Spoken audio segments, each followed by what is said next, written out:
Existem cidades que não foram destruídas, foram entregues. E a diferença entre as duas coisas é o ritual.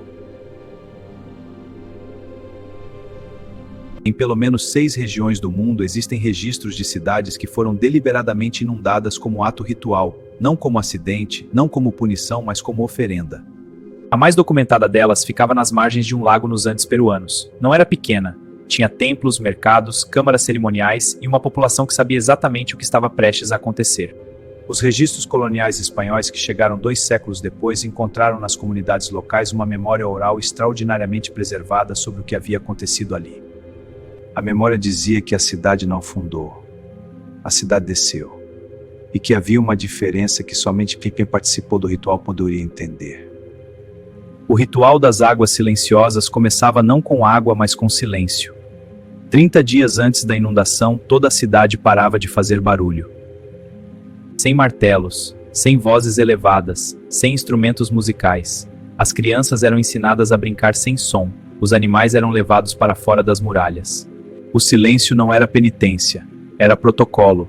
A crença era que as águas só aceitavam o que havia sido preparado em quietude. Barulho contaminava a oferenda.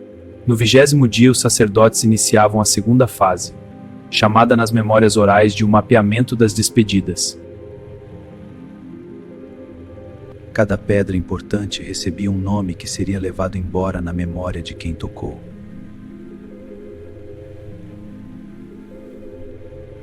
Os objetos sagrados eram divididos em 2 categorias: os que desceriam com a cidade e os que seriam carregados para fora e guardados em locais que as memórias orais descrevem, mas que nunca foram encontrados. Não eram forçadas, não eram sacrificadas, eram voluntárias.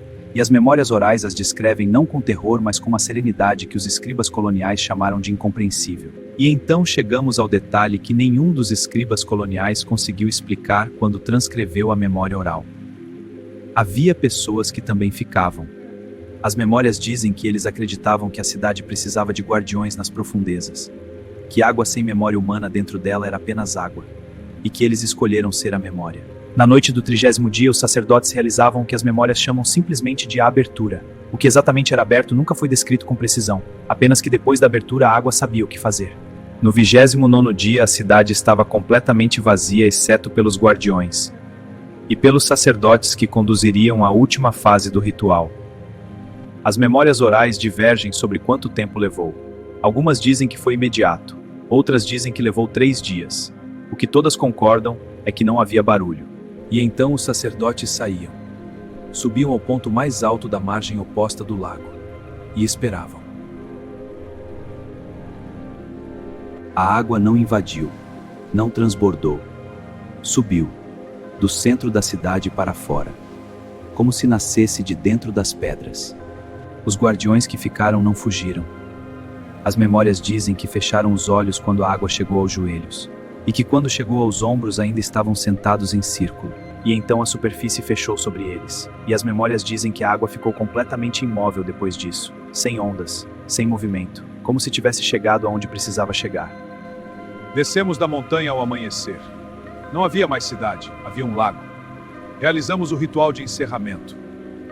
Não é perda, mas completude. Aqui é onde a história poderia terminar como uma curiosidade etnográfica perturbadora, mas não termina, porque o lago ainda existe, e os mergulhadores que desceram até ele encontraram algo que não esperavam. As estruturas estão intactas, a 2 metros de profundidade em alguns pontos.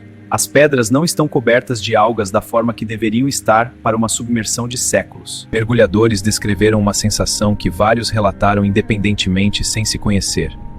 A sensação de que algo dentro da cidade ainda está prestando atenção. Um arqueólogo britânico que conduziu a primeira expedição documentada ao local em 1978 escreveu em seu diário de campo uma frase que seus colegas escolheram não incluir no relatório oficial. A frase era: "Esta cidade não foi abandonada, foi habitada de outra forma, e eu não tenho linguagem científica adequada para descrever o que meus instrumentos mediram nas câmaras do templo central." O que os instrumentos mediram nunca foi publicado. O arqueólogo morreu em 1991. Seus diários de campo completos estão em caixa lacrada no arquivo da Universidade de Oxford, marcada com acesso restrito até 2041. Mas os diários de campo não são a única fonte, porque o ritual das águas silenciosas não aconteceu apenas nos Andes. Na costa da Bretanha francesa, no fundo do mar a 4 metros de profundidade, Existe uma estrutura megalítica submersa que os pescadores locais chamavam há gerações de a Cidade Quieta.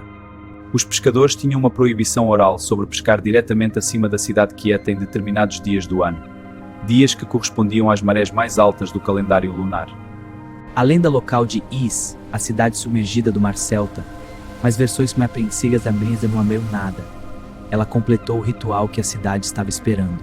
A mesma estrutura narrativa aparece no Japão, o Yonaguni, as estruturas subaquáticas ao largo da ilha cujo debate sobre a origem natural ou artificial nunca foi resolvido. Mas o que a maioria dos debates sobre Yonaguni ignora é o que os pescadores de Okinawa chamavam o lugar antes de qualquer arqueólogo chegar. Chamavam de um lugar onde os antigos desceram. Desceram, não afundaram, não foram engolidos, desceram. A mesma linguagem voluntária que aparece nos Andes reaparece no Pacífico sem nenhuma conexão histórica conhecida entre as duas tradições. E então existe a terceira convergência, a mais documentada e a menos discutida, o Lago Titicaca. Em 2000, uma expedição de mergulho científico encontrou no fundo do Lago Titicaca uma estrutura que os arqueólogos dataram como anterior à civilização Tiahuanaco, anterior a algo que já era antigo. A estrutura tem 200 metros de comprimento, tem o que parece ser uma estrada pavimentada levando até ela, e tem no centro o que a equipe descreveu como um complexo de câmaras cujo propósito não é residencial. Não é residencial porque não tem espaço para a vida cotidiana, tem espaço apenas para reunião, para ritual, para algo que precisava ser feito coletivamente e em lugar específico. E agora chegamos ao ponto onde a arqueologia para e algo mais difícil de nomear começa. Porque essas três estruturas em 3 oceanos e lagos diferentes têm uma característica em comum que os relatórios mencionam e nenhum estudo aprofunda. Todas as três têm orientação idêntica em relação ao Sol no solstício de inverno. A câmara central de cada estrutura recebe luz solar direta no fundo do lago apenas nesse dia.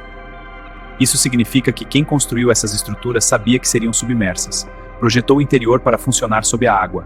Calculou o ângulo solar considerando a refração da água sobre as pedras. Os arqueólogos que conhecem esses 3 sítios fazem conversas privadas, mas raramente em publicações. Para que servia a câmara que continua recebendo luz solar no solstício? O que deveria estar lá quando a luz chegasse? Não construíram uma cidade que depois afundou. Construíram uma cidade para afundar, com tudo que precisava continuar funcionando depois de submersa ainda funcionando. Não sabemos o que a voz dizia. Não sabemos se era real no sentido que a física reconheceria. Sabemos apenas que a estrutura foi projetada para esse momento específico com uma precisão que a engenharia moderna respeita. As memórias orais andinas têm uma resposta. Dizem que os guardiões que desceram com a cidade se reuniam nessa câmara no solstício para receber o que eles chamavam de a voz que vem com a luz. E então chegamos ao último elemento. O que os sacerdotes faziam depois. Depois do ritual. Depois da inundação. Depois de os guardiões descenderem. Eles construíam uma nova cidade, sempre acima do lago, sempre com uma câmara que se orientava para o ponto abaixo onde ficava a câmara iluminada pelo solstício, como se quisessem manter contato, como se a cidade submersa não fosse o fim de algo, mas o início de uma relação diferente entre os vivos e o que havia descido, entre a superfície e o que estava guardado abaixo dela. Esse padrão de cidade nova acima de cidade submersa aparece nos 3 sítios, Bretanha, Okinawa, Andes. Em todos os 3 há assentamentos nas margens com orientação arqueológica para o sítio subaquático. O que isso significa para a arqueologia convencional é uma questão em aberto.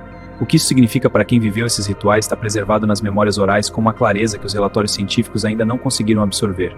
Quando você ouvir o lago em silêncio absoluto no solstício de inverno, deite o ouvido junto à margem e ouça. Se ouvir algo, não conte para ninguém o que ouviu. Apenas cumpra o que a voz pedir. A memória oral diz que as águas silenciosas guardam.